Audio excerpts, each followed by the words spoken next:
dans le top 10 cette année des nouveautés et également des études de bonne méthodologie. À titre d'exemple, une première étude sur les varicosités des membres inférieurs. On sait que le laser est efficace, on savait également que les scléroses de varicosité également. Une étude intra-individuelle de très bonne qualité méthodologique qui montre en fait que les deux techniques sont équivalentes avec quelques petites différences en termes d'effets secondaires.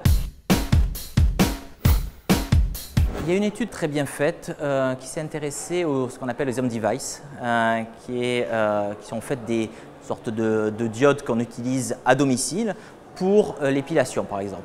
Et cette étude a compté de façon digitale les poils. Elle permet de montrer que la technique est efficace puisqu'il y a une diminution au bout de quelques semaines d'environ 60-70% de la pousse du poil. Malheureusement, dès qu'on arrête, tout revient et il y a même une repousse paradoxale puisqu'il y a plus de poils après qu'avant traitement. Donc c'est vraiment suspensif et ça montre que ces appareils sont éventuellement une aide temporaire mais ne peuvent absolument pas remplacer une technique laser.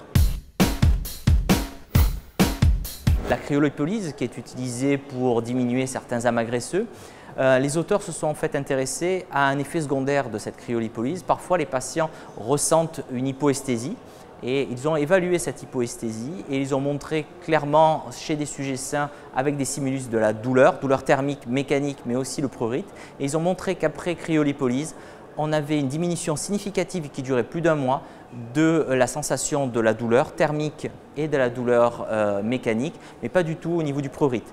Et donc c'est intéressant parce qu'il y a eu des études histologiques, enfin c'est une étude qui est bien menée et c'est intéressant parce que ça pourrait éventuellement être proposé dans certaines algies très localisées et donc une perspective assez séduisante. En général, ça montre quand même qu'on peut faire des études de grande qualité dans les lasers. Il y a des perspectives et ça c'est quelque chose qui est important, mais ces perspectives doivent être toujours confirmées par des études de bonne qualité méthodologique et en dermatologie interventionnelle, il faut avoir la même rigueur que l'on a et que l'on demande pour la dermatologie médicale.